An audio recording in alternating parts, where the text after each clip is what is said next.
આપણા ગુજરાતમાં હવે કોઈ અદ્રશ્ય શક્તિ કામ કરવા માંડી છે અને એ કાંકરીના પણ ઉપયોગ વગર રોડ રસ્તાઓ બનવા લાગ્યા છે. તફાવત માત્ર એટલો છે કે આ રોડ રસ્તા કૌભાંડીઓના ખાતાઓમાં બની રહ્યા છે. વાસ્તવિકતા જુઓ તો કાચા રસ્તા સિવાય બીજું કંઈ જ નથી. દાહોદમાં કંઈક આવું જ બન્યું છે અને આ દાહોદમાં મનરેગા કૌભાંડ મામલે હવે કૃષિ અને પંચાયત રાજ્યમંત્રી બચુ ખાબડના પુત્રની ધરપકડ કરવામાં આવી છે. દેવગઢ બારિયા અને દાનપુર તાલુકામાં મનરેગા યોજનામાં કરોડો રૂપિયાના કૌભાંડ મામલે પોલીસે મંત્રી પુત્ર બળવંત ખાબડ સાથે તત્કાલીન ટીડીઓ દર્શન પટેલની પણ ધરપકડ કરી છે. જ્યારે બચુ ખાબડનો બીજો પુત્ર કિરણ ખાબડ હાલ ફરાર છે. મંત્રીના પુત્રોના ક્યાં કૌભાંડમાં આવ્યા છે નામ, જેથી ધરપકડ સુધી આવી ગઈ છે નોબત. બધી જ વિગતો મેળવ્યા અહેવાલમાં. જય હિન્દ. BSI TV ન્યૂઝ પર આપની સાથે હું છું નિધિ ગઢવી. થોડા દિવસ અગાઉ જિલ્લા ગ્રામ વિકાસ એજન્સી નિયામક દ્વારા 35 એજન્સી સામે 71 કરોડ રૂપિયાના કૌભાંડની પોલીસ ફરિયાદ નોંધાવવામાં આવી હતી, જેમાં મંત્રી બચુ ખાબડના પુત્ર બળવંત ખાબડ અને કિરણ ખાબડની સંડોવણી હોવાનું બહાર આવ્યું હતું. પણ આ આખો મામલો શું હતો તેને હજુ વધુ સરળતાથી સમજવાનો પ્રયાસ કરીએ તો મનરેગાના 2021 થી વર્ષ 2025 વચ્ચે થયેલા કામોમાં ગેરરીતિ આચરવામાં આવી હોવાનો આક્ષેપ છે. 71 કરોડ રૂપિયાથી વધુનો ભ્રષ્ટાચાર થયો હોવાના આક્ષેપ કરવામાં આવ્યા છે. દાહોદ પોલીસે ભ્રષ્ટાચાર અંગે ફરિયાદ દાખલ કરી હતી. આ સમગ્ર મામલામાં જુદી જુદી 35 એજન્સી વિરુદ્ધ પણ ફરિયાદ દાખલ કરાઈ હતી, જેમાં દેવગઢ બારિયાની 28 અને દાનપુરની 7 એજન્સી વિરુદ્ધ ફરિયાદ નોંધાઈ હતી. રાજ કન્સ્ટ્રક્શન નામની એજન્સી વિરુદ્ધ પણ ગુનો નોંધાયો હતો અને આ રાજ કન્સ્ટ્રક્શન એજન્સી મંત્રી બચુ ખાબડના દીકરાઓ કિરણ ખાબડ અને બળવંત ખાબડ સંભાળે છે. આ કેસમાં જાણીતા અખબાર દિવ્ય ભાસ્કરે 15 મેના રોજ એક ઇન્વેસ્ટિગેશન રિપોર્ટ તૈયાર કર્યો હતો. એના 2 દિવસમાં જ એટલે કે 17મી મેના રોજ મંત્રી બચુ ખાબડના પુત્રની ધરપકડ કરાઈ છે. આ રિપોર્ટમાં સામે આવ્યું છે કે દાહોદ જિલ્લામાં બચુ ખાબડનો દીકરો બળવંત ખાબડ શ્રીરાજ કન્સ્ટ્રક્શન અને બીજો દીકરો કિરણ ખાબડ શ્રીરાજ ટ્રેડર્સ નામની એજન્સી ચલાવે છે, જેમાં કિરણ ખાબડની એજન્સી દેવગઢ બારિયામાં અને બળવંત ખાબડની એજન્સી દાનપુર તાલુકાના ગામડામાં સુપર એક્ટિવ છે. એક પણ કાંકરો જમીન પર નાખ્યા વગર જ રોડ બની ગયાના બિલ પાસ થઈ ગયા. આ બંનેને દાહોદના કેટલાય ગામડામાં વિકાસના કામ કરવાના નામે કોન્ટ્રાક્ટ મળતા રહ્યા છે. ઘણી જગ્યાએ એક પણ કાંકરો જમીન પર નાખ્યા વગર જ રોડ બની ગયાના બિલ પાસ કરાવી દેવામાં આવ્યા છે. અને ચોંકાવનારી વાત એ છે કે આવી ગેરરીતિ વર્ષોથી ચાલી રહી છે. સામાન્ય રીતે મનરેગા યોજના હેઠળ મંજૂર થયેલા જે પૈસા હોય છે, પૈસામાંથી અંદાજે 60% રકમ મટીરીયલ માટે ફાળવાય છે, જ્યારે 40% રકમ મનરેગાના મજૂરોના મજૂરી કામ માટે હોય છે. બચુ ખાબડના બંને દીકરાની એજન્સી સહિત 35 એજન્સીઓએ મનરેગાના કામોમાં ગેરરીતિ કર્યા હોવાના આક્ષેપ છે. ત્યારબાદ પ્રાથમિક તબક્કે મળેલા રિપોર્ટમાં ગેરરીતિ ખુલ્લી પડી હતી. એજન્સીઓએ માલ સામાન આપ્યા વગર જ લાખો રૂપિયાના બિલ મૂકી દીધા હતા અને આ બિલ પાસ પણ થઈ ગયા. આમ વિકાસના નામે કામ થયા વગર જ સરકારને કરોડો રૂપિયાનો ચૂનો લાગી ગયો. આ કૌભાંડમાં જિલ્લા ગ્રામ વિકાસ એજન્સીના નિયામક BM પટેલે પોલીસ ફરિયાદ નોંધાવી છે અને પોલીસ ફરિયાદ મુજબ દેવગઢ બારિયાની 28 અને ધાનપુરની 7 મળીને કુલ 35 બિનપાત્રતા ધરાવતી એજન્સીઓને 71 કરોડ રૂપિયાની ફાળવણીમાં ગેરરીતિ થઈ હોવાનો આરોપ છે. જોકે આશ્ચર્યની વાત એ છે કે પોલીસ તપાસમાં એજન્સીના માલિકોના નામ જાહેર નથી કરાયા, પણ લિસ્ટમાં પોતાની એજન્સીનું નામ હોવાથી મંત્રી બચુભાઈ ખાબડના 2 દીકરાઓએ દાહોદની સેશન્સ કોર્ટમાં આગોતરા જામીન માટે અરજી કરતા રાજકીય માહોલ જે હતો એ ગરમાઈ ગયો હતો.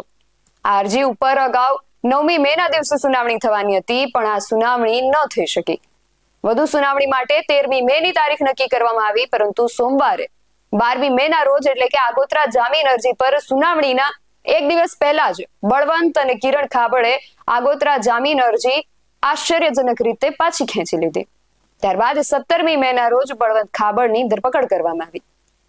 સમગ્ર મામલે અમિત ચાવડાની પ્રતિક્રિયા પણ સામે આવી છે. સાંભળીએ તેઓ શું કહી રહ્યા છે. ભારતીય જનતા પાર્ટીના 30 વર્ષના શાસનમાં ભ્રષ્ટાચાર એ શિષ્ટાચાર બની ગયો છે અને જ્યારે ભાજપ સરકારમાં જે વહીવટકર્તાઓ છે, જેના હાથમાં સત્તા છે, જેણે ભ્રષ્ટાચાર રોકવાના શપથ લીધા છે, પારદર્શક વહીવટ કરવાની જવાબદારી છે, જ્યારે એ જ લોકો અને એમના મળતિયાઓ સીધા ભ્રષ્ટાચારમાં પકડાય ત્યારે એનો સ્પષ્ટ મતલબ છે કે આજે ગુજરાતમાં વાડ જ ચીબડા ગળે, કોટવાલ જ ચોર છે એવી સ્થિતિનું નિર્માણ છે.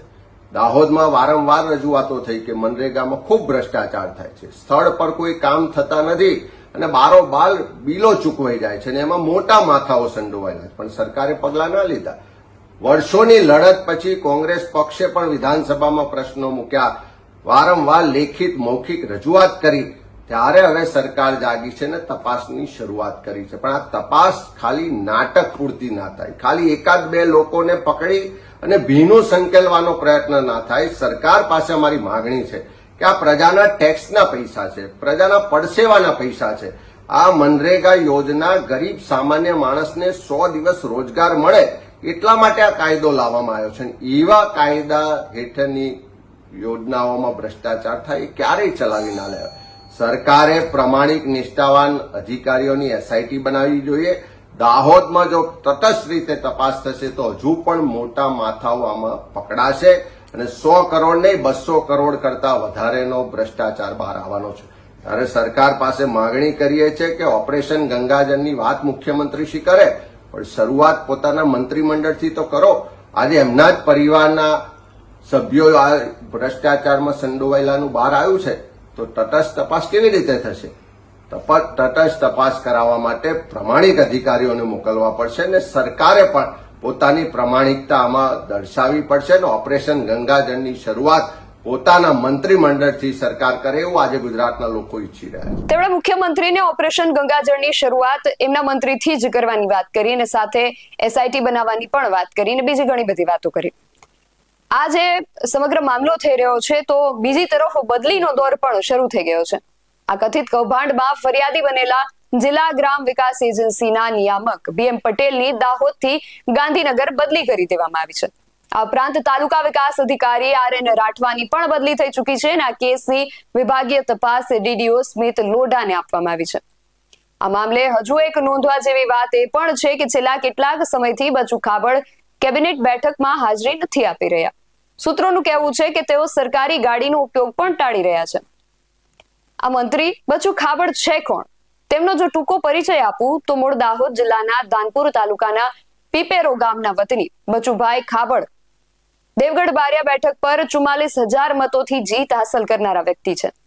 બચુભાઈની પીપેરો ગામના સરપંચથી લઈને રાજ્ય કક્ષાના મંત્રી સુધીની રાજકીય સફર વિશે વાત કરીએ તો તેઓ 15 વર્ષ સુધી તેમના ગામ પીપેરોના સરપંચ રહ્યા. ત્યારબાદ લીમખેડા તાલુકા પંચાયતના કારોબારી ચેરમેન બન્યા, જે બાદ ધાનપુર તાલુકા પંચાયતના ઉપપ્રમુખ તરીકે કામગીરી કરી. 6 વર્ષ સુધી દાહોદ જિલ્લાના ભારતીય જનતા પાર્ટી પ્રમુખ રહ્યા. પ્રમુખ તરીકેની કામગીરી દરમિયાન દાહોદ જિલ્લાની 6 માંથી 6 વિધાનસભા બેઠકો જીતાડવામાં મહત્વની ભૂમિકા ભજવી. બચુભાઈ ખાબડ 2002, 2012, 2017 અને 2022માં દેવગઢ બારિયા બેઠક પરથી ચૂંટાઈ આવ્યા. આનંદીબેન પટેલ અને રૂપાણી સરકારમાં પણ રાજ્યમંત્રી રહી ચૂક્યા છે.